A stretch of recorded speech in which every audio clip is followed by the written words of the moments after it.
तो देव बापाच्या इथून आणीत असते. आपल्याकडे लग्न झाल्यावर शेवटचा विधी असतो परवर लुटायचा. नवरी नवरदेवाला आपल्या बापाच्या घरी नेती आणि बापाच्या देव्हाऱ्यात पाय पडायला लावती आणि मग पाय पडता पडता ती सांगती हे देव घ्या. ते देव म्हणजे लंगडा देव म्हणजे गोपाल कृष्ण, हे देव घ्या अशी पद्धत आहे. मग त्यानं तो देव खिशात टाकायचा. ते म्हणला मी घेत नाही. मग ती म्हणली मी संग येत नाही. घ्यावा लागतो का नाही तो देवा तो देव. तिकून आणलेल्या देवाचा सत्यनारायण करीत असते. तर हो मी केलं 27 वर्ष. हो ना. आणि मग तो देव खिशात घेतला. तो देव त्या देवाची ती पूजा करीत होती. कोणी नाही मागच्या देवघरात एकटीच आहे. बाजूला कोपऱ्यात एक जातं होतं भोजेकर बाबा. त्या जात्यावर एक दगड असतो गोल खुंटा ठोकायचा. भाऊसाहेब पाटील तो दगड घेतला तिनं हातात. तो हातात घेऊन दगड देवाच्या पुढं टेकला. देवाला लोणी ठेवलं, त्याच्यावर तुळशीचं पान ठेवलं. काय त्यांचा महिमा सांगतोय. तुळशीचं पान लोण्यावर ठेवलं आणि गोपाल कृष्णाला प्रणाम केला. मालक, माझ्या माहेरात आत्तापर्यंत देवा तुझी पूजा करत होते रे. याच्याकरता तुझ्या पूजेची अस्मिता मला सुद्धा आहे. पण एक विचारते रे देवा, बापानं ज्याच्यासोबत लग्न लावून दिलंय त्याचा अजून शारीरिक संग नाही. वारीत गेल्याच्या नंतर जी माणसं पाहिली, मोठी माणसं पाहिली त्यांना बाप म्हणाले आणि कमी वयाची पाहिली त्यांना जिजा भाऊ म्हणाले. मग पुरुषाचा संग मला नाही. मग माझ्या पोटात गर्भ कसा? देवा ही माहेरी सांगितलं तर आचरणातली लोक आहे. माझी आई देहत्याग करील, माझे बाबा प्राण सोडतील आणि सासरी जर सांगितलं तर ते मला हाकलून देतील. हे जगिन्य वाढन बरं देवा. मग मी तुला निमूटपणे विचारते, सुखही तुलाच सांगावं, दुःखही तुलाच सांगावं. आमच्या परंपरेतली सगळी जे ही धुरा आहे का देवा, ही तुला वाहिलेली आहे. वाहुहा संसार, हा हे सगळं तुला अर्पण केलंय. पण सांग ना देवा, कोणाचा गर्भ आहे? महाराज, धातूची मूर्ती बोलत असते का? तांब्या पितळाचा असेल ते फार केला तर चांदीचा रंगनाथ असेल. लय श्रीमंत असेल भोजेकर बुवा, सोन्याचा असेल रंगनाथ मूर्ती. पण धातूची चेन कैलास बुवा ती कशी बोलल होती? त्या धातूच्या मूर्तीच्या हातात एक लोण्याचा गोळा आहे. पण तो गोळा कशाचा आहे? धातूचाच आहे. आणि हिच्या हातात दगडाचा गोळा आहे. देवाला सांगितलं, देवा सांग रे परमेश्वरा, सांग सांग गर्भ कोणाचा आहे? बोलत नव्हती मूर्ती.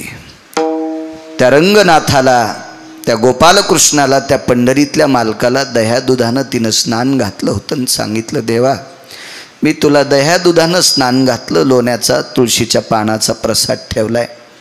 पण आता मी तुला प्रसाद देणार माझ्या अशुद्धाचा. अशुद्ध म्हणजे रक्त. मला सांग गर्भ कोणाचा आहे? नाही तर तुझ्या समोर हा पाषाण मी माझ्या डोक्यात घालून तुला रक्तस्नान घालते. तात्काळ मूर्ती प्रगट झाली. प्रगट झाली मूर्ती. चतुर्भुज नारायण आहे. पायावर डोकं ठेवलं, वटी पसरली. सांग देवा गर्भ कोणाचा आहे? पर्याय आहे देवा. माहेरी सांगितलं पर्याय नाही, सासरी सांगितलं पर्याय नाही, पाताचा पर्याय आहे. त्याला गर्भपात म्हणतात. पण हे जर पाप मी केलं तर चंद्र सूर्य येतोपर्यंत माझं नाव गढूळ राहीन, घाणेरडं राहीन, कलंकित राहील. म्हणून या निष्पाप बालकाची मी हत्या करणार नाही. आहे पर्याय, पण तो चुकीचा पर्याय आणि तो संप्रदायात मोडत नाही. मग सांग देवा, हे तिन्ही पर्याय जर माझ्यासमोर मला अवगत नाहीत, मला ते प्राप्त करता येत नाहीत, त्याच्यापासून मला फायदा नाही आणि मला ते सहन होत नाही. सांग, करू देह त्याग तुझ्या पुढे? ठस ठस ठस ठस ते रडत होता. आवाज रडत होते प्रभू, रडत होते. महाराज व्याकुळ होऊन गदगदलेलं अंतकरण देवाचं पाहिल्याच्या नंतर तिनं स्वतःच्या पदरानं देवाचे डोळे पुसले. गोपाल कृष्णाचे, पंढरीतल्या मालकाचे डोळे पुसले. देवा रडणं हे माझ्या प्रश्नाचं उत्तर नाही आहे. रडणं हे माझ्या प्रश्नाचं उत्तर नाही. मला माझं उत्तर मला पोषक द्या. डोळे पुसल्यावर देवाचं रडणं थांबलं आणि व्याकुळ होऊन हिरडत होती, देवा पवित्र कुळातली रे देवा, आतापर्यंत मला फुलासारखं या कुळातल्या लोकांनी या 5-10 दिवस सांभाळले रे, का रे देवा अपराधा, सांग ना देवा. जगाच्या मालकानं स्वतःच्या पितंबराच्या कोपऱ्यानं तिचे डोळे पुसले. तिचं नाव होतं सखूबाई. जसं या अधिष्ठानाच्या माऊलीचं नाव आहे आसरा माता, तसं त्या माऊलीचं नाव होतं सखूबाई. डोळे पुसले भोजेकर बाबा. जगाचा मालक खाली बसला आणि सांगितलं, सखू सासूरवाशिनी होतीस, पारतंत्र्यातलं जीवन होतं. एक मर्यादित कवच असतं तारुण्यामध्ये. बाल्य रक्षन्ति पिता, तारुण्य रक्षन्ति भ्राता, वार्धक्ये रक्षन्ति पुत्रहा, नैव नैव स्त्री स्वतंत्रता. बालपणात आईवडिलाचा धाका असावा, तरुणपणात आपल्या पतीचं कवच असावा आणि 90 वर्षाची म्हातारी असेल तरी मुलांचं कवच असावा. वार्धक्ये रक्षन्ति पुत्रहा, नैवम गिरगावकर लिखितम. आणि हे सखू, या सगळ्या गोष्टीची तू पायमल्ली केलीस. भगवान म्हणले, हे म्हणण्यापेक्षा तुझ्या उद्याच्या भवितव्याचा विचार न करता धाडस केलंस आणि तू माझ्या दर्शनाकरता आलीस ग. पण मला तुझ्या माहेरातल्या लोकांची कीव आली ग.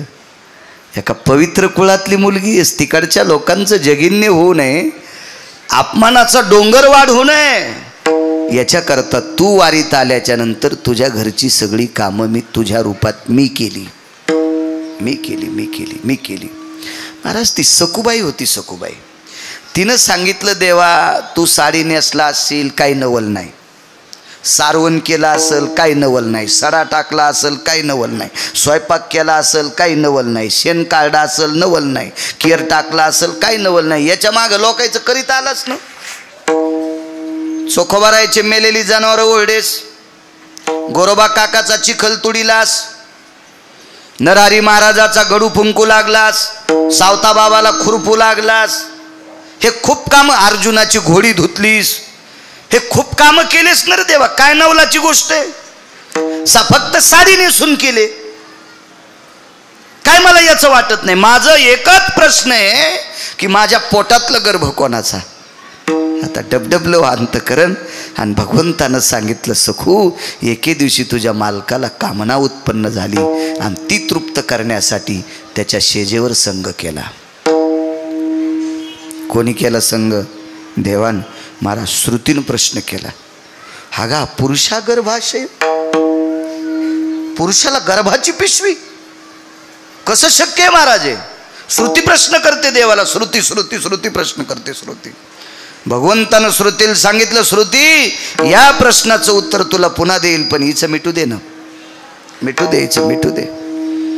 श्रुतीनं स्वतःचा प्रश्न चुरगाळून टाकला आणि श्रुती या विचार करत होती की जगाचा बाप आहे, वृक्षाचे पान हाले ज्याची सत्ता. झाडाचं पान ज्याच्या सत्तेशिवाय हालत नाही त्याला जगाचा बाप म्हणतात. आणि एवढ्या मोठ्या टोकाचा जगाचा बाप असताना इथं कोण्याही माणसाला 10 लाख रुपये दिले तर कृष्णाबुवा आहे साडी नेसून संभाजीनगर जिल्ह्यात फिरंग का एखादा माणूस इथं बसलेला, 10 लाख रुपये माझ्याकडे तर नाही, तर मी भीक मागून देईल. आपल्याकडे एवढे पैसे कुठून आले? मी भीक मागल पण त्याला 10 लाख रुपये देईल. करा हातवरी. फिरतो माणूस नाही. जगाचा बाप नुसती साडी नेसला नाही, बाई होऊन पुढच्याचं काम तृप्त केला. महाराज श्रुती वेडी झाली, वेडी झाली. काय देवानं इतक्या खालच्या दर्जाचं काम केलं असेल? ती म्हणते मी याचा विचारच करत नाही, पण हिचं जीवन सांभाळण्यासाठी केलंय, सखूबाईचं जीवन सांभाळण्यासाठी केलंय. त्याअर्थी हिचा अधिकार किती मोठा असेल?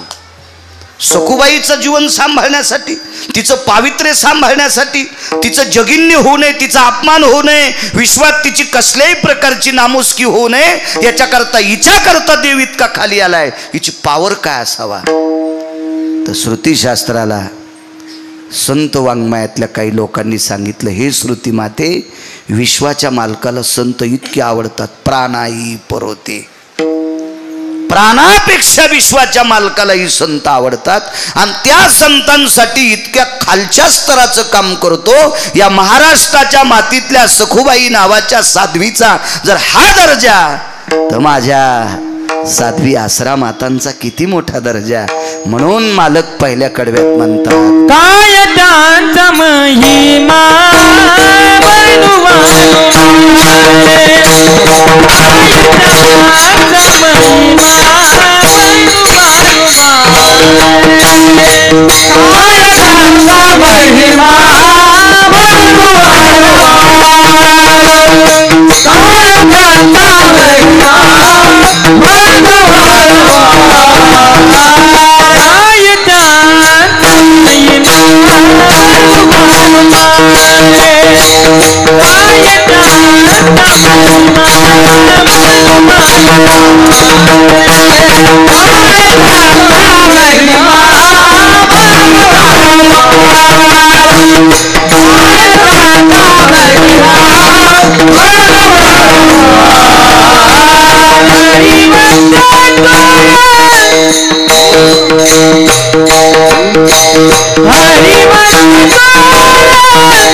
दर्जा या साध्वी स्त्रियांचा, त्या मावल्यांचा हा दर्जा आहे. आणि ती पवित्र पूज्य श्री समाधीधन सद्गुरू आसरा मातेंचा अधिष्ठान इथं आहे. काय पूज्यता. जनाबाई नावाच्या साध्वी होऊन गेल्या. वारकरी संप्रदायातलं एक फार मोठं टोक.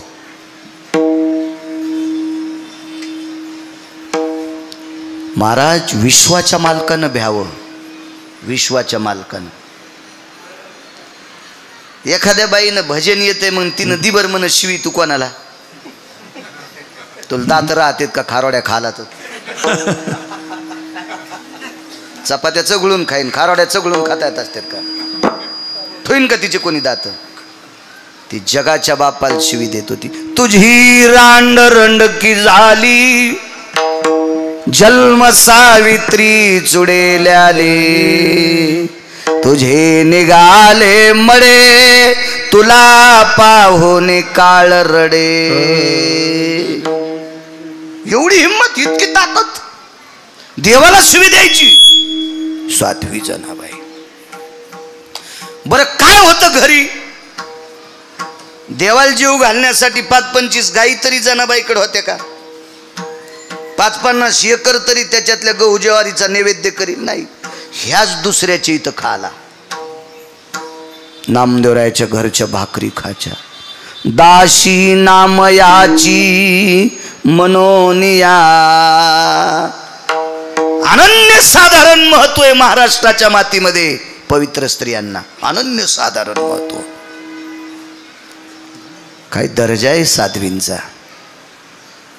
या गावातली एक न एक माऊली आपल्या सासरून माहेरी आज येते. कधी कधी दिवाळीला येता येत नाही, लक्ष्मीपूजन सोडून येता येत नाही, पण या पुण्यतिथीच्या दिवशी समाधीवर डोकं ठेवण्यासाठी पंचक्रोशीतले गावातली सगळी जणी येतात. काय दर्जा आहे, काय अधिकार आहे. इतकी सामान्य परिस्थिती. आपलं जीवन सुव्यवस्थित राहावा याच्याकरता दामू शेट्टीच्या घरी, नामदेवरायाच्या घरी, राजाईच्या सानिध्यामध्ये, गोणाबाईच्या सानिध्यात आपलं जीवन फुलासारखं व्यतीत करणारी माऊली, त्या घरी काबाड कष्ट गौऱ्या यचण्यापासून काम करणारी स्त्री साध्वी जनाबाई. बर ज्या घरी राहत होत्या त्या घरी कोण्याच माणसाला बंध पांघरायला नव्हतं. बंध म्हणजे आता हे जर चादर असेल तर बंध म्हणायचं. भोजेकर महाराज याच्यातलं अर्ध फाळलेलं.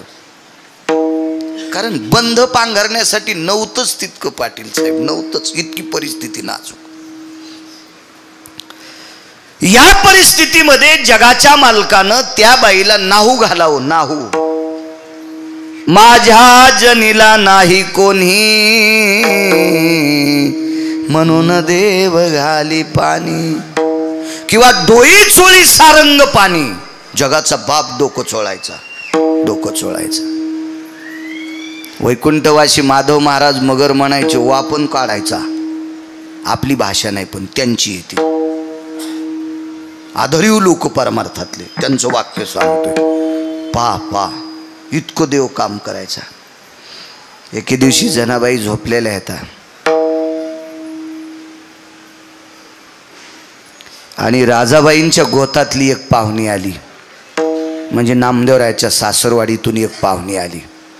आता पांघरायला तिला काय द्यायचं, हिवाळ्यातले दिवस होते.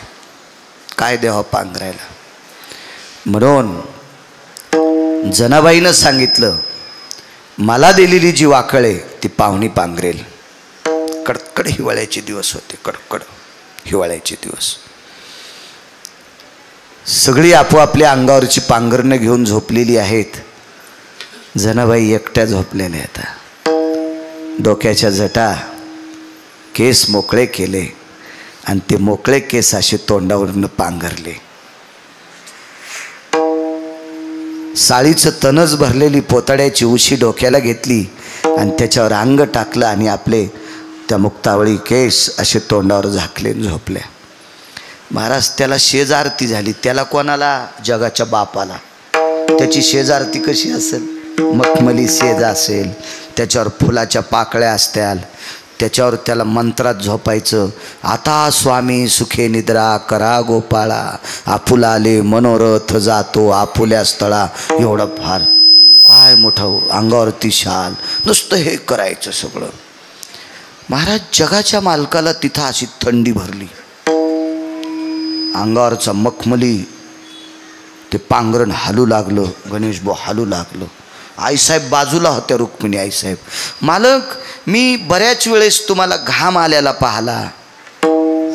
पांडवांना लाक्षाग्रहात पेटवलं त्या दिवशी जगाच्या बापाला घाम आलता. अशी काही प्रकरणं पाहिली.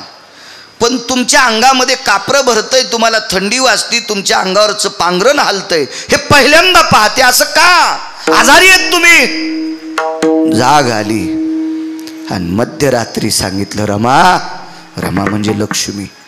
हे लक्ष्मी, माझ्या जनील थंडी वाजती ग, माझ्या जनील थंडी वाजती, मला जावं लागतंय. आणि अंगावरचं भरजरी पांघरण उचललं आणि जिथं जनाबाई झोपल्यात तिथं अंगावर नेऊन टाकलं. महाराज त्या जनाबाई होत्या. जाग आली, पाय धरले. माय बापा, मला पांघरण घालण्यासाठी आलास? नको रे. ज्या घरातली मायबाप मला 2 टायमाच्या भाकरी देतेत ते गोधडे पांघरायलेत आणि मी मखमली कपडा नाही पांघरणार. पण दृष्टांत संपला. जगाच्या बापाने रात्री स्वतःची पर्वा न करता तिच्या अंगावर पांघरून टाकावा.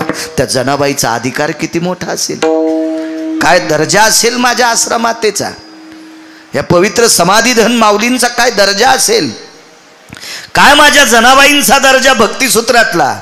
जगाच्या बापाने पांघरणाची व्यवस्था करावा इतकं टोक ह्या साध्वींचं आहे. म्हणून मालक पहिल्या कडव्यात म्हणतात, काय त्यांचा महिमा बनवाल वार, काय त्यांचा महिमा बनवाल काय त्यांचा महिमा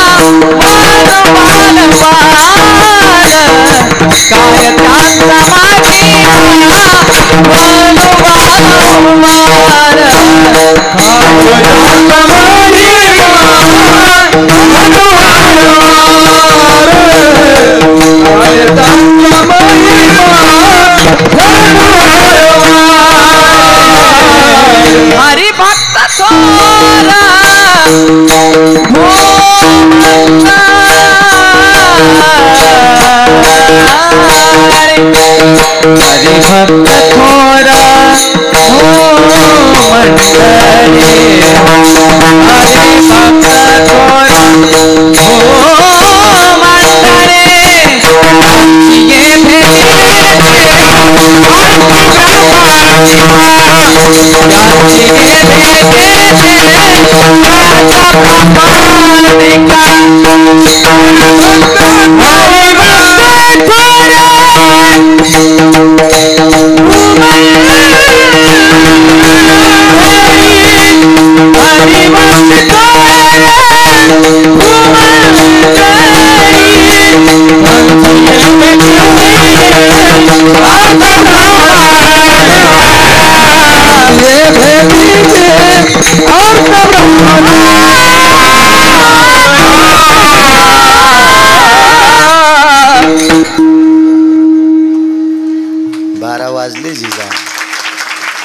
ऐका ना, 12 वाजले.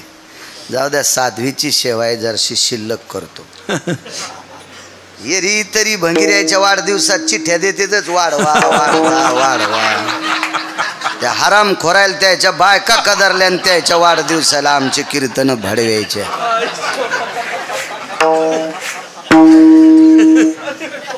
इथं बोललेलं मालकाच्या यादीत जाते. गरीब बाई एक एवढं उदाहरण ऐका. मग काल्याचा अभंग घ्यायचा आपल्याला. विठोबा रुक्माईचं भजन करून मग काल्याचा अभंग, त्याच्यावर 5 मिनिटं बोलून मग प्रसाद वाटू. आणि कधी पण सूत्र लक्षात ठेवायचे. मागे एकदा भागवत लावलं एका माणसाच्या वर्ष श्राद्धाला, आणि वर्ष श्राद्धाला भागवत लावलं. त्याच्या पुण्यतिथीच्या दिवशी काल्याचं कीर्तन ठेवलं. कसं काला करता येईल श्राद्धाच्या दिवशी? माणसाच्या श्राद्धाला काला करता येत नाही. का? कारण त्याची लायकी नाही म्हणून. आणि संतांच्या पुण्यतिथीच्या दिवशी का देव काला स्वीकारित नाही. ते म्हणतो माझा मोठेपणा नको, त्यांचा करा. इतका मोठा फरक आहे. फरक आहे एवढा फरक. हा, इथं देव नको म्हणते आणि तिथं त्याची लायकी नसते. म्हणून सूत्र असतात काही काही, त्याचं एक रचना करून केलं पाहिजे. अत्यंत गरीब एक स्त्री. तुम्ही या माऊलीचा जर फोटो पाहिला तर अंगावरचं लुगडं किती भारीच आहे तुम्हाला कळत. तेच एकदम साधं लुगडं, साधं साधं. गळ्यात तुळशीच्या कंठ्या माळी, एकदम साधं साधं व्यक्तिमत्व. महाराज, विश्वाच्या मालकाला हलवायची ताकद. विश्वाच्या मालकाला किती पुण्यतिथी आहे? 46वी पुण्यतिथी. मला सांगा बरं, असा कोण श्रीमंत आहे त्याचं 46 वर्षापासून वर्ष श्राद्ध होते? 46 वर्षापासून. आणि जरी झालं ना नाही, उशिरा पाहिलं तुम्हाला. हे आमचे जुनी माणसं आहेत. हे नाना झालं, स्वर्गीय तराशे महाराज झालं, विनायक महाराज झालं, हरिभक्तीपरायणे जुने. पहिल्याने इकडे यायचो मी खूप. तेव्हा ॲटो रिक्षात येत होतो मी, 3 चाकाचा ॲटो रिक्षा. पण आजही तसाचे, गाडी असू द्या कोणती बी, पण टाचा उचलीतच नाही. हा, टाचा उचलल्या की चांगला चांगला हत्ती पडतो बरं. नाही, टाचा नाही उचलू द्यायचा, पाय सगळा टेकायचा, भीती राहत नाही. विठाला विठाला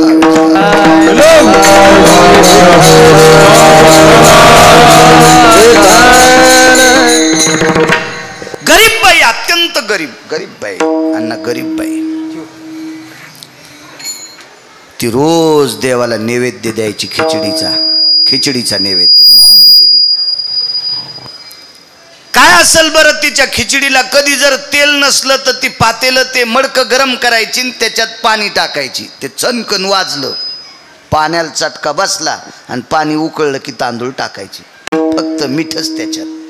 मोहरी नाही, जिरं नाही, तेल नाही, हळद नाही, जायफळ नाही, कढीपत्ता नाही, काही नाही तिच्या खिचडीला. नुसतं मीठ आणि मिरचीचा तुकडा. अत्यंत गरीब बाई, अत्यंत गरीब बाई. इतकी गरीब पुढे आहे का? तिला झोपडं जरी असलं तरी त्या झोपड्याला सुद्धा लाकडं मोठी भेटली नव्हती. कारण तिच्या झोपड्यात मधात जाताना बसून जावं लागायचं. बसून भाऊसाहेब महाराज बसून.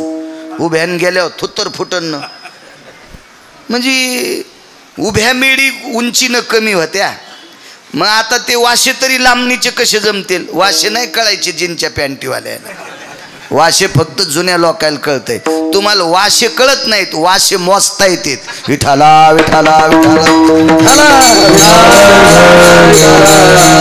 जुनी माणसं म्हणायचे काय बचर बचर लोकांचे वाशे मोजायला. वाशे मोजणं म्हणजे दुसऱ्याची निंदा करणं, उकांडे उकरणं. वास त्याला म्हणतात, ते लाकडाचं असतंय. जुन्या लोकांना माहीत होतं. पूर्वीच्या काळात ते पत्र गित्र दुर्मिळ होते म्हणून झोपडे करायचे ना. आढं असायचं, त्याला आडू असायचा, उभ्या मेढी असायच्या, वाशे असायचे, खालच्या आखुड्या मेढी असायच्या, कोपऱ्यात मोघळ करायचे, मोघळाला एक मजला करायचे, त्या मजल्यात पेंडी ठेवायचे, म्हणजे बैलाचं तोंड पुरुणी टाकल्यावरच खावा अशी शिस्त असायची. राहाल जर कोठे होते तर त्याच्या सगळ्या वस्तू ठेवायचे मोघळ. आता काय राहाल बंगले आणि आतमध्ये भूत. काय नुसता मोठा वाडा पोकळवासा आणि वारा जाय भासा भासा. नामदेवरायाच्या घरी झोपडं होतं पण भजन 14 लोक करीत होते.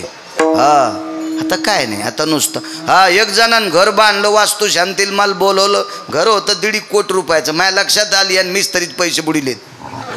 भेताड रडू लागलं ना ते गजा असे असे वक वक करू लागले. म्हणलं यानं गजावाल्यात पैसे दिले नाही, खडीवाल्यात दिले नाही, इटावाल्यात दिले नाही, याच्या घरात बसणं म्हणजे मसनवाट्यात बस नाही. आता करता काय, बुका लावणार तेच होतं. त्याच्यामुळे मी काही विरोधात गेलो नाही, त्याच्या काय विषय नाही त्याचं. एवढं मोठं घर. मी म्हणलं तुळशी वृंदावन आणि करीत असतीत का? मी म्हणलं बाप्पा, आणि तू हिंदू आहे ना आणि तुळशी वृंदावन करीत असतीत. म्हणलं काही अशी परिस्थिती होती, चला असू द्या. बरं, काहीनं तुळशी वृंदावन केलं तर बाजूला शेळी बांधली. ती शेळी तुळशीला उपदाऱ्याच येऊ दे ना. शेंडा आला की छानी, आला की छानी. काय नाटको काय कायचे बाप्पा. आणि ते म्हणते आम्ही लय परमार्थिक चांगल्या पुरात टाकायला पाहिजे. या म्हणतो मला विठाला विठाला विठाला.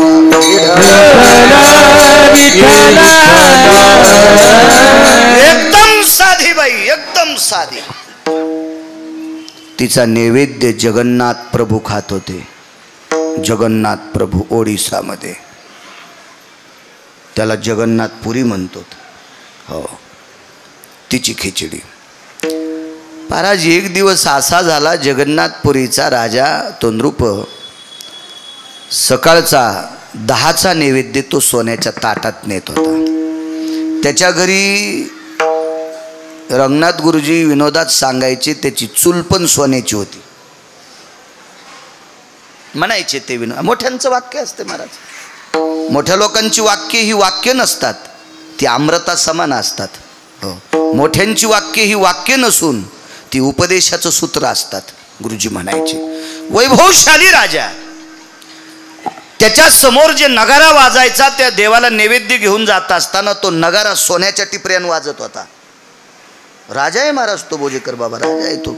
सोन्याच्या टिपऱ्यानं नगारा वाजायचा. आणि वैभवामध्ये मोठ्या थाटामाटात भक्तीच्या मस्तीत, वाक्य नीट ऐका, भक्तीच्या मस्तीत देवाला नैवेद्य जायचा. पण जगन्नाथ प्रभूला नैवेद्य मात्र खिचडीचा. त्याला पुरणपोळीचा नैवेद्य नाही काय, त्याचं ते खिचडीच नैवेद्य होता तो खिचडीचा. आजही कुठं काही काही परंपरा आहेत. आमच्याकडे बालानंद स्वामीचं मंदिर अलीकडं सातोण्याला आहे.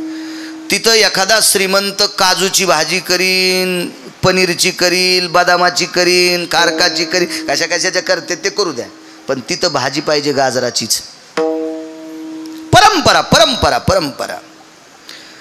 इकडं अलीकडे मंगरुळला बोडखे बाबा नावाची संत होऊन गेले. आसरा मातांसारखे संत, अवलिया संत, फार मोठा इतिहास त्यांचा. नदीच्या कडेला, ओढ्याच्या कडेला काही पोरांनी माश्या धरल्या, सरपंच जमा केलं, जाळ पेटीला, त्याच्यावर त्या नदीतले मासे भाजले आणि खा म्हणले महाराज. महाराजानं ते मासे असे तोंडात 5-10 टाकले आणि ह्याच पोट्ट्याने गावात येऊन सांगितलं महाराजांनी माशा खाल्ल्या. 5-10 महाराज मासे खाल्ले? हो म्हणले. काय काम म्हणले? गळ्यात तुळशीची माळ. आणि म्हणले मग काय व्हालंय? मग आम्ही उद्यापासून खाऊ. नाही रे मरतान बेटे हो, मासे खाता असतात तुम्ही वारकरी हो ना, मासे कसे खाता येतील? मग आम्ही तुमच्या पाया पडून वारकरी झालो, तुम्ही कसे खाल्ले? अरे मी खाल्ले नाही रे, हे मारू लागले म्हणून जिते केले. बरं ते भाजले होते, भाजल्यावर जिते राहतात का? भाजलेले मासे तोंडात टाकले.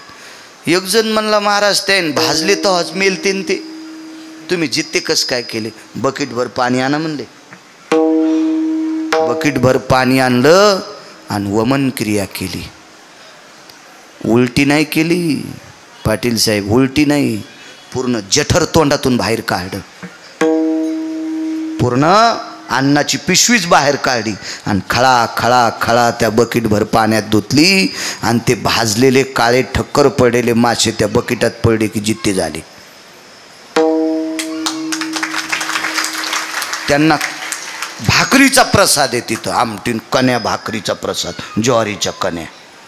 मी खूप दिवसापूर्वी जात होतो कीर्तनाला. ह्याचा एक प्रसाद असतो, ठरलेला प्रसाद असतो, प्रसाद खूप ठिकाणी. इथे जालन्याच्या पुढे एक डाव्या हाताला मोठी संत आहे, तिथं उमराच्या दोड्याची भाजी, उमराच्या दोड्या आणि साधं वरण. वरण शिजून कढईतलं टाकायचं आणि तिथं पाणी वाहतं, ते पाणी त्याच्यात टाकायचं. साधं वरण आणि उमराच्या दोड्याची भाजी. काय हे प्रसाद आहे, साधूचा प्रसाद आहे, प्रसाद आहे. तसा जगन्नाथ प्रभूचा प्रसाद म्हणजे खिचडी. महाराष्ट्र फार टोकाचा आहे. महाराष्ट्र महाराज या लोकांमुळे आपण साबूत आहेत. धरा या महाराष्ट्राची, या भारत देशाची पृथ्वी शेषाला सहन होत नव्हती, म्हणून या संतांनी त्यांच्या तपोबळावर पृथ्वी स्थिर ठेवली. शेष कधीच थकलाय, इतकं पाप झालंय, शेष कधीच थकलाय. आता केवळ जर पृथ्वी साबूत असेल त्या संत लोकांच्या पुरुषार्थावर आहे, या वारकऱ्यांच्या पुरुषार्थावर आहे, त्यांच्या ताकदीवर आहे. देवाला मोठ्या थाटात नैवेद्य खिचडीचा ठेवला आणि त्या दिवशी 10 सव्वा 10 वाजता राजा गेले, नैवेद्य ठेवला आणि नैवेद्य उघडा करायच्या आधी तोंडाकडे पाहिलं तर देवाच्या तोंडाला खिचडीचे कण लागले होते, भाताचे कण.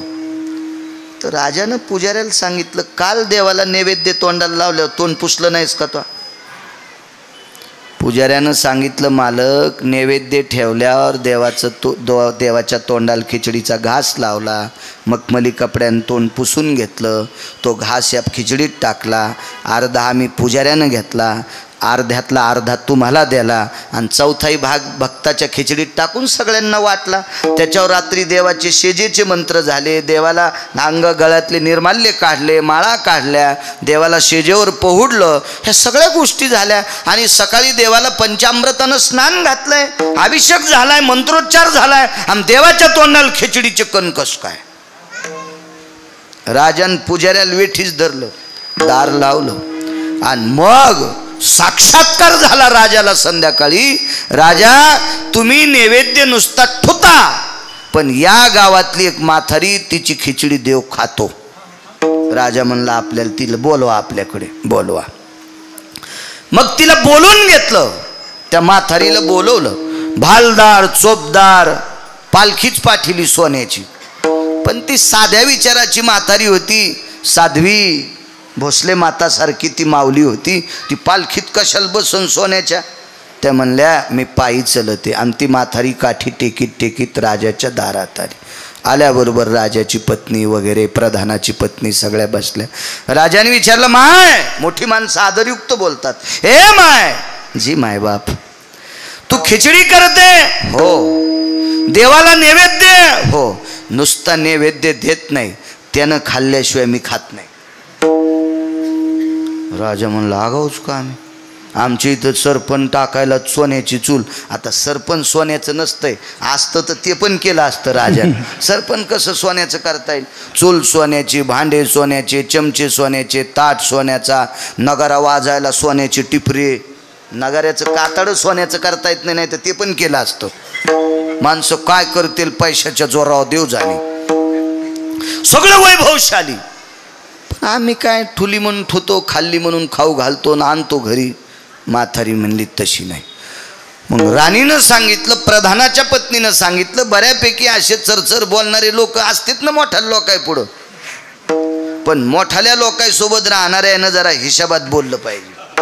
आमच्या इथले एक मोठ्याच्या संग राहून गरीबाला गाचंड्या देत होतं, पण ते मोठं पळड्याव याला लोक नदीला हाणलं. मग त्याला नदीला हाणलं लोकांना. त्याच्यामुळं मोठ्याच्या संग राहून आपण नाही तरतर केलं पाहिजे. मोठे मोठे असतात ते पळड्याव आपल्याला कोणी हानीत मग, त्याच्यामुळे नाही. हा हा या बा बैल म्हातारा झाला की येसन काढून घेत असते.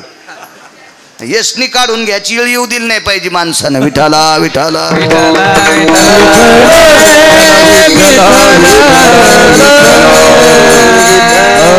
हुशार बाई सगळ्यांनी विचारलं मग शिजाव खिचडी.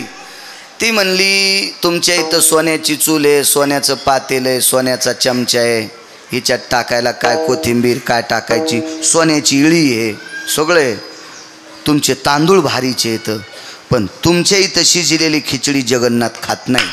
राजाचं तर सगळं जीवन ढिलच. बसल्या बसल्याच काष्टा खोसू लागला. आपलं तर मातीतच गेलो म्हणे बापा.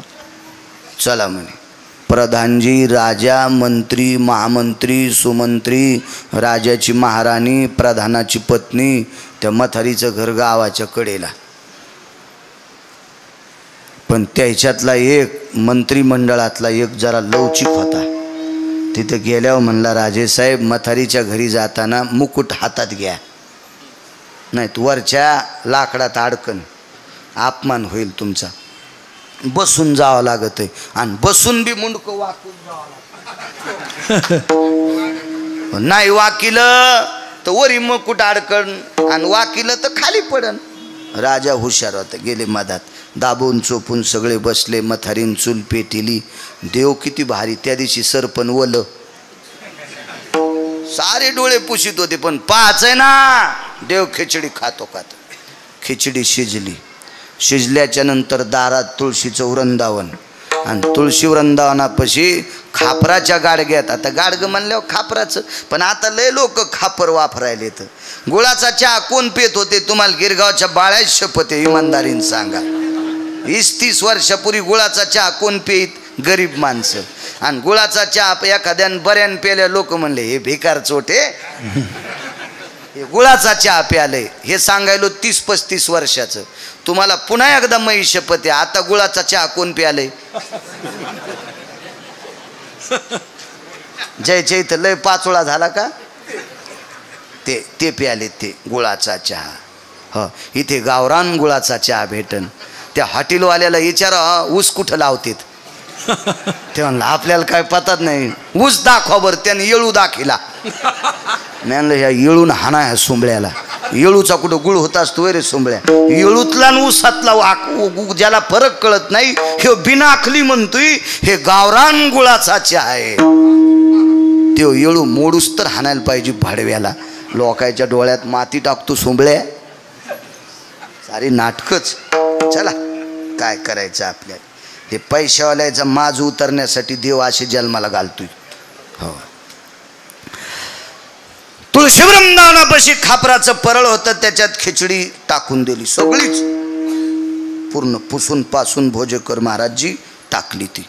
त्याच्यावर तुळशीचं पान ठेवलं. पाणी त्याच्यातला थोडासा घास त्याच्यातच उचलून ठेवला आणि पाणी फिरवलं. पाणी फिरवायला मातीचंच बुटकं. पाणी फिरवलं आणि डोळे झाकले आणि विनंती केली. रोज डोळे झाकून नुसती विनंती खिचडी खाय म्हणून करीत होती. तिला चुटचुट आवाज आला किंवा खिचडी हालिल्याचा आवाज आला की तिच्या लक्षात येत होतं देव आला. पण तिला वाटत होतं आज देव येतो का नाही काय माहीत. तिला माहीत होतं ना फुगिरायला देव भेटत नाही. आज सारे फुगिरच होते तिच्या भावताल बसलेली. फुगिरायला कसं भेटन. हा देव भेटण्यासाठी हे वाकलं पाहिजे अंतःकरण. हो माना तर कोणाच्या वाकत आहे. तो येडिंग थोडीच झालेली आहे. मानाला थोडीच येडिंग केली न वाकायला. वाकत असती हे चोंभाळेपणा असतो मान वाकीनं.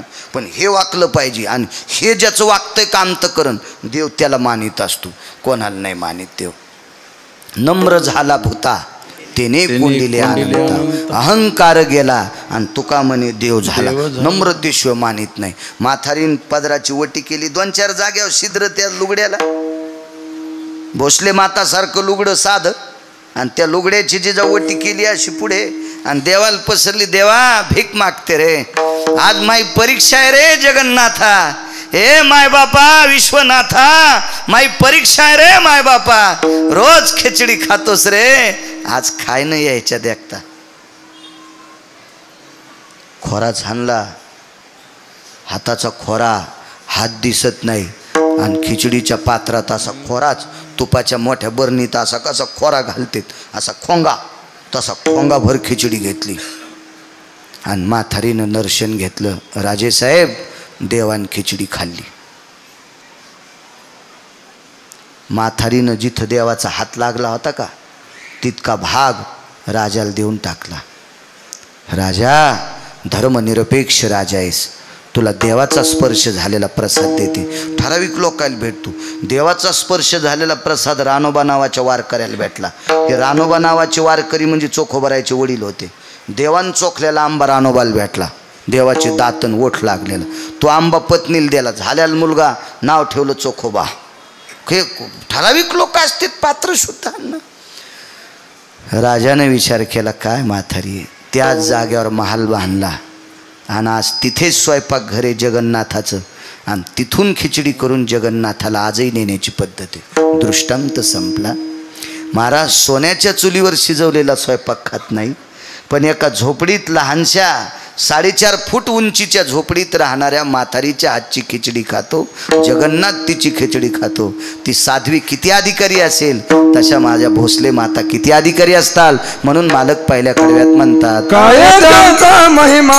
नाशिकच्या मनमाडच्या मालेगावच्या पुढं कोपऱ्यावर, खानदेशच्या कोपऱ्यावर ढवळेवीर नावाचं गाव आहे. ढवळेवीर. जीवनभर एका साध्वी रुक्मिणीबाई नावाच्या स्त्रीनं ज्ञानेश्वरी वाचिली. त्या जात राहिल्या. त्यांचा अंत्यविधी केला अण्णा. तर अंत्यविधी केल्यावर दुसऱ्या दिवशी राख सावडायला गेले तर दोऱ्यासगट माळ सापडली. दोऱ्यासगट. आज त्या माऊलीच्या माळीची समाधी आहे. अनन्य साधारण महत्व या महाराष्ट्राच्या मातीमध्ये पवित्र स्त्रीला. रयतेचे राजा छत्रपती शिवाजी महाराज याच भारत देशातल्या पवित्र स्त्रीच्या पोटी जन्माला आले. धर्मनिरपेक्ष महाराणा प्रताप याच भारत देशातल्या पवित्र स्त्रीच्या पोटी जन्माला आले. ज्ञानोबाराय, तुकोबाराय, नामदेवराय, चोखोबाराय, नाथबाबा, सावता महाराज, शेना महाराज, गोरोबा काका, निवृत्ती दादा, सोपानदेव, हे सगळे याच भारत देशातल्या पवित्र स्त्रीच्या पोटी जन्माला आले. इतकी पवित्र स्त्री, त्यात माझ्या भोसले माता माऊली, त्यांचा हा 46वा पुण्यतिथी सोहळा. त्यांच्या चरणी साष्टांग प्रणिपात करतो आणि माझ्या वाणीला कीर्तनातला मध्यविराम देतो. विठोबा रखुमाई,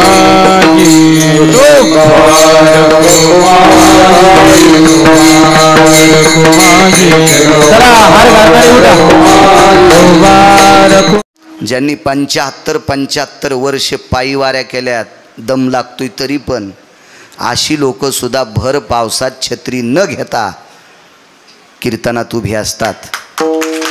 ती वारकरी संप्रदायाची परंपरा आहे. अलीकड मोकार टेकन चौघीत लुगडं एक झालं. अलीकड मी कोणाच्या पुढे बसल्यावर मी लहान होईल असं नसतं रे सुंबळ्या. विठाला विठाला विठाला. आणि मी माझ्या अभंगावर येतो.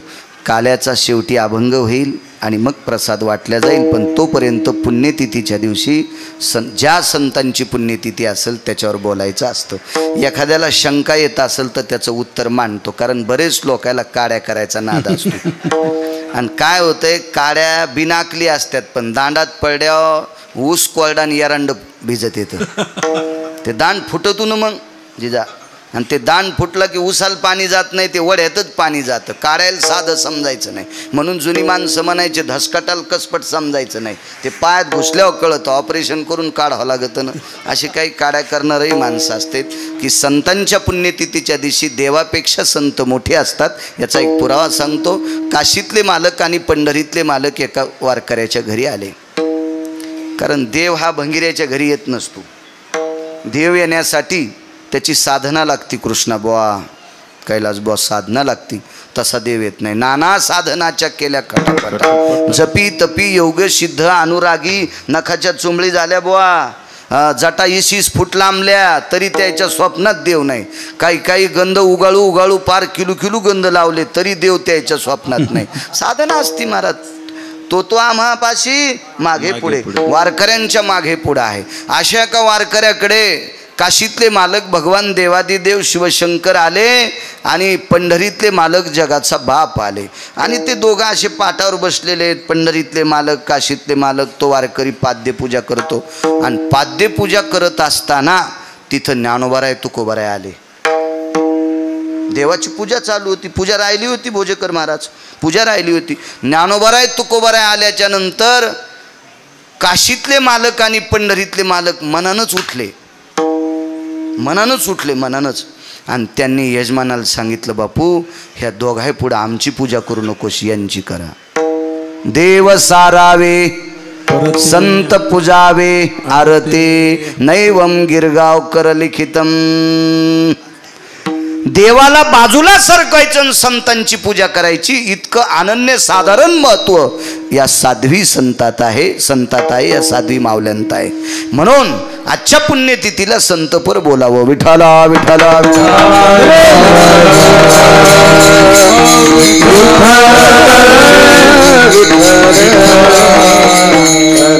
काय त्यांचा महिमा वारंवार. असं काय असेल की संतांच्या बाबतीत निळोबाराय आश्चर्यकारक शब्द वापरतात. मी किती वर्णन करू, काय वर्णन करू, काय सांगू. महाराज एके ठिकाणी देहूतले मालक सुद्धा म्हणतात, काय श्री जगद्गुरु तुकोबाराय माझे देहूतले मालक नमूद करतात की संतांचा महिमा वर्णन करत असताना माझी वाणी सुद्धा अपुरी पडते. याच्याकरता मी त्यांच्या पायावर डोकं ठेवणं दर्शन घेणं उचित मानतो. तुकोबाराय काय गिरगावचा बाळा पिठला हटणारे. जिथं तुकोबाराय या संतांच्या चरणावर डोकं ठेवतात तिथं मी काय सांगणार आहे. जिथं निळोबाराय म्हणतात मी काय वर्णन करू त्या अर्थी मी काय सांगणार आहे. तुम्ही मला आशीर्वाद द्या आणि साध्वी मातोश्री पूज्यश्री माऊली मला आशीर्वाद देत्याल त्याच्यावर मी बोलेल. एवढा मोठा संतांचा अधिकार या साध्वी माऊल्यांचा अधिकार आहे. रस्त्याने भोजेकर महाराज दिंडी चालली. करा थोडा कडक आवाज करा. दिंडी चालली. ती दिंडीच होती. काही दिंड्यांना दिंड्या म्हणताना पण लाज वाटते. त्याच्यात हलकी वाजती, बया नाचत्या. मी पाहतो ना सोहळ्यात जातो मला चालायला काही त्रास नाही. त्याच्यामुळे मी चालत असताना बघतो ना काही मस्तळलेली दिंडी मालक, त्याच्यामध्ये डफडं वाजतं डफडं. सूत्र ऐका. काशीतल्या मालकांनी वारकरी संप्रदायात आरक्षित केलेलं वाद्य पकवाज आहे. या पवित्र भारत देशातला महाराष्ट्राच्या मातीतला टोकाला गेलेला मृदंगाचार्य असे 200 एका बाजूला बसवून एकच हलकी एका बाजूला ठेवा. 200 पकवादाची माती करते ती.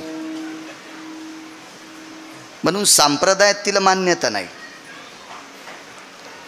कधी कधी पायाला त्रास असल्यामुळं मी पुढे पुढे असा चलवतो, कधी मागे कधी बाजूला. तर ते पाहण्यात येतात त्या हलक्या वाजताना. त्या हलक्यावर इतका डान्स बाया सुद्धा करतात. त्या हलकीवर दिंडीत नाचणाऱ्या माणसांना बायांना कोणत्या नरकात टाकावं मला वाटतं यम सुद्धा विचार करीत असेल. त्याच्यासाठी एक स्वतंत्र नरक तयार करायचा. कशाला दिंडी म्हणायचं. त्या दिंडीतला एक क्षण सुद्धा अधिकारी लोक वाया जाऊ देत नाहीत. बघा काहींच्या दिंड्या अशा त्या दिंडीच्या कडेनं रुमाल बांधून चलत असताना असं वाटतंय आकाश सुद्धा हलायलंय. इतका त्या टाळांचा कुळघुळाट, ते त्यांचे स्वर, ते अभंगाच्या पडलेल्या त्या शेन्स, त्याच्या त्या गोडशा अशा लहरी, त्या लहरीनं आकाश दुमदुमून जातं. ते निष्ठावंत वारकऱ्यांच्या दिंड्या. अशी एक निष्ठावंत वारकऱ्याची दिंडी चालली आणि ती दिंडी गावाच्या कडेनं जात असताना गावाच्या कडेला एक केर टाकायचं ठिकाण, त्याला आपण उकांडा उकिरडा, शुद्ध भाषेत उकिरडा, आडनाव नाही बरं तुम्ही उकिरडे येत उकिरडा किंवा उकांडा असं म्हणतो आपण. असा एक त्या उकंड्यावर बाबासाहेब पाटील केर टाकण्यासाठी या महाराष्ट्रातली 3 दिवसापूर्वी लग्न झालेली पोरगी गेली. सात्विक होती ती भोजेकर महाराज, तात्विक होती, सदाचारी होती, पुण्यशील होती. आताची पोरगी 3ऱ्या दिवशी पुंजा टाकायला उकंड्यावर जाईल आणि तिला जर धाडलं तर ती बिना एसटीनंच माहेरात जाईल. मला नाही राहायचं म्हणेन, मला 3ऱ्या दिवशी पुंजा टाकायला लावलाय. हो, तुला बाजावर बसून तुही सासू आरती करीन. तुही सात्विक घरातली मुलगी, काय त्यांचा महिमा सांगतोय. या समाधीतल्या साध्वी आसरा मातांचा महिमा किती मोठा याच्यावर बोलतोय. कसं होतं, ज्याच्या गावाला गंगा त्याच्या गुडघ्याला सांगा. महाराष्ट्रातल्या लोकांना ही अधिकारी लोक गेल्यावर कळतात, आधी कळत नाहीत. ही शोकांतिका आहे. विठाला विठाला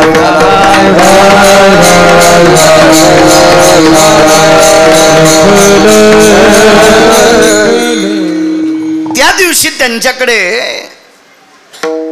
सत्यनारायणाची पूजा होती.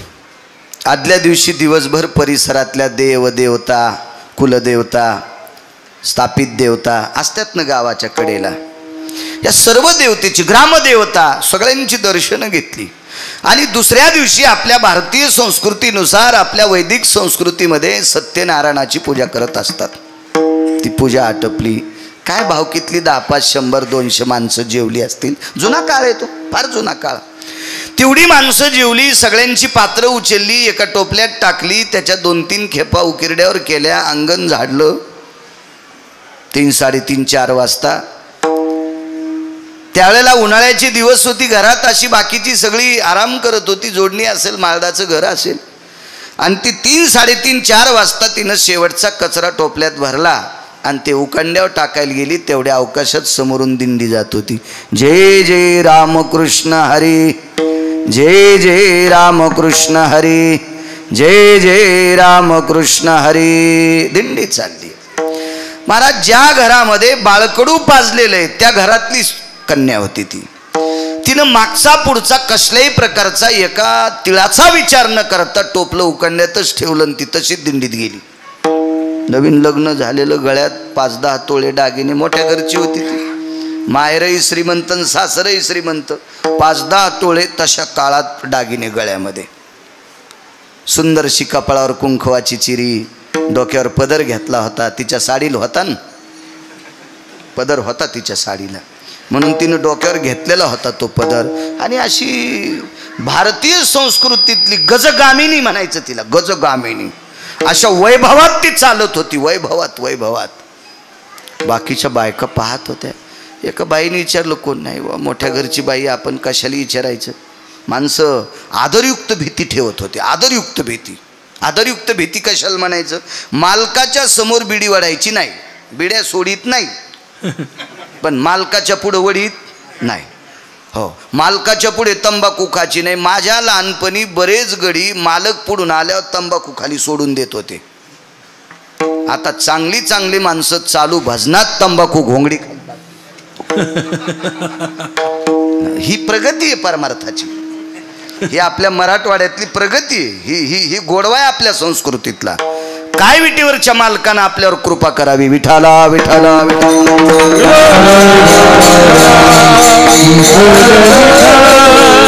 पूर्ण दिवस गेले, परत आली. महिना श्रावण होता बरं भोजेकर महाराज. श्रावण मास होता, श्रावण मास. आणि त्या श्रावण मासात मी अगोदर बोलून गेलो तुम्हाला, उन्हाळा, पण माफी मागतोय, महिना श्रावणातला होता. दिंडीच्या बाबतीत चौकशी आत्तापर्यंत मला त्याची माहिती मिळाली नाही, त्याच्याकरता सांगणार नाही. जे गोष्ट माहीत नाही का, बिना बुडाचं टोपलं कवरक हालत असतं भास्करांना. त्याच्यामुळे टोपल्याला बुड असलं पाहिजे, बुड असलं पाहिजे. आपल्याला माहिती नाही. एखाद्याने विचारलं ती कोणाची दिंडी होती तर हवा निघणं. त्याच्या दिंडी होती इतकं माहिती. त्या दिंडीचे प्रमुख कोण होते, त्या दिंडीतले महाराज कोण होते. महाराज अशा पवित्र साधूच्या दिंडीत गेल्याच्या नंतर हिला एवढा अधिकार प्राप्त होतो, त्या अर्थी ते अधिकारी किती मोठे असतील. परत आले. श्रावणातला मास आहे, पवित्र मास. त्या मासात ते परत आले. घरी आल्याच्या नंतर एके दिवशी तिला एक संवेदना झाली की माझ्या पोटात बाळ आहे, माझ्या पोटात बाळ आहे, अशी संवेदना झाली. तिने विचार केला, आपण जर सासरच्या लोकांना सांगितलं तर आपल्याला ठेवत नाही, आपल्याला काढून देणार आहेत. आणि माहेरातल्या आईला आणि बाबाला सांगितलं तर ते इतका त्याग करतील की याच्यानंतर आम्हाला तुझं तोंड दाखवू नकोस. आचरणात वागणारी लोक होती ना, चारित्र्य सांभाळणारी लोक होती ती. या विश्वात सर्वात मोठी किंमत कशाला असेल तर चारित्र्याला. गेलेले पैसे पुन्हा कमीता येतील, काबाड कष्ट केले ना तर पैसे मिळवता येतील, पण चारित्र्य ज्याचं संपलं, चंद्रसूर्य तोपर्यंत पुन्हा त्याचं नाव त्या हिशोबात घेतल्या जात नाही. म्हणून सर्वात मोठी किंमत कशाला असेल तर भारतीय संस्कृतीमध्ये आचरणाला आहे, चारित्र्याला. विठाला विठाला.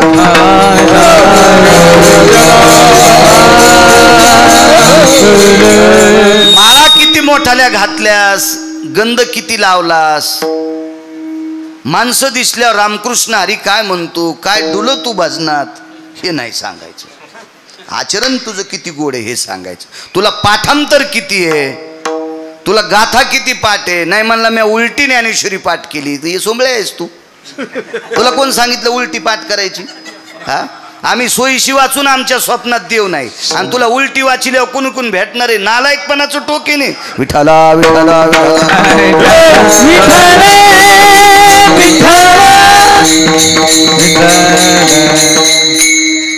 घरी आली, तिचं मन असं खवखव करत होतं. वाढवा थोडंसं आवाज वाढवा. मन असं खवखव करत होतं.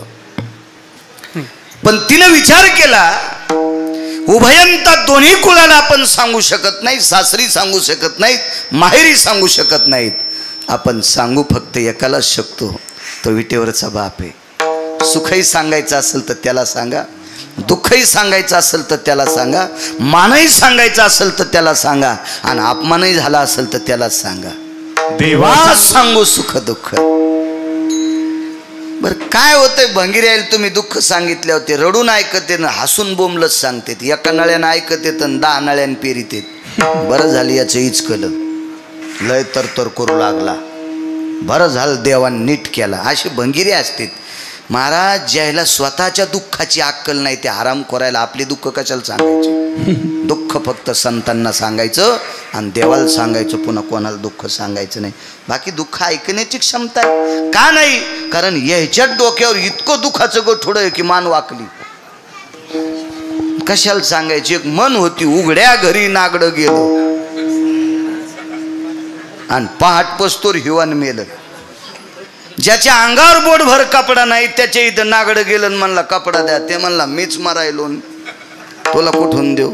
मग हे बाकीची अवस्था आपली, तुम्ही आम्ही. दुःख ऐकायची ताकद त्यांच्यात आहे, ऐकून दुरुस्त करायची ताकदही त्यांच्यात आहे. म्हणून त्यांनाच सांगायचं, कोणाला नाही सांगायचं. एक जणाला गंडमाळा झाल्या आणि दुसरं त्याच्याकडे गेलं, मला 2 आल्यात. ते म्हणला मला 14 आल्यात. मग ज्याला 14 आल्या अजून नीट होत नाही, तू ह्या 2 कापीन ते आगाव पण आहे. एक जणाला कुरप होते, काऊन चालायला राशे. ते म्हणला 20 वर्ष झालं चालताच येत नाही खड्यात.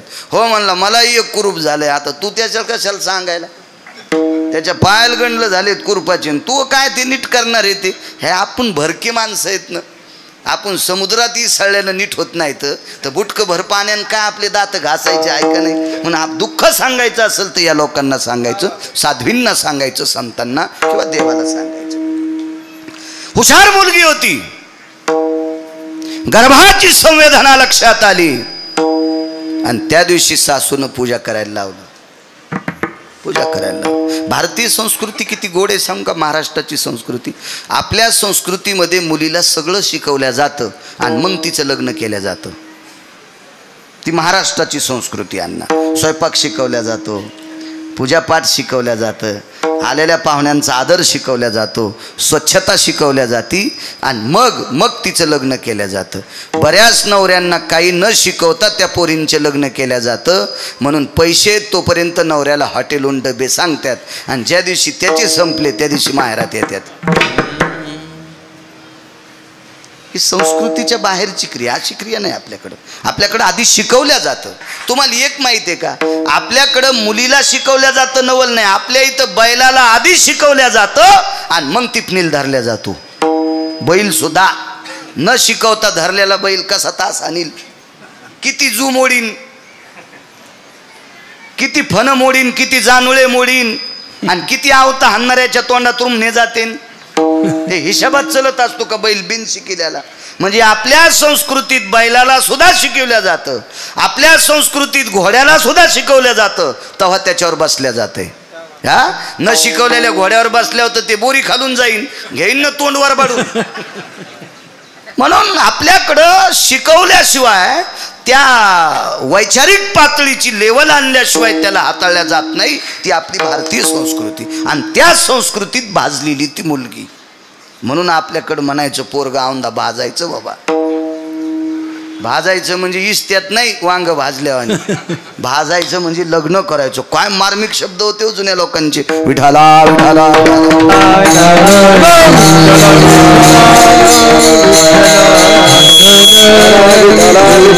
सर्व गुण संपन्न मुलगी, निष्ठावंत वारकऱ्याची कन्या. देवपूजेला बसल्याच्या नंतर पूजेमध्ये देव होता.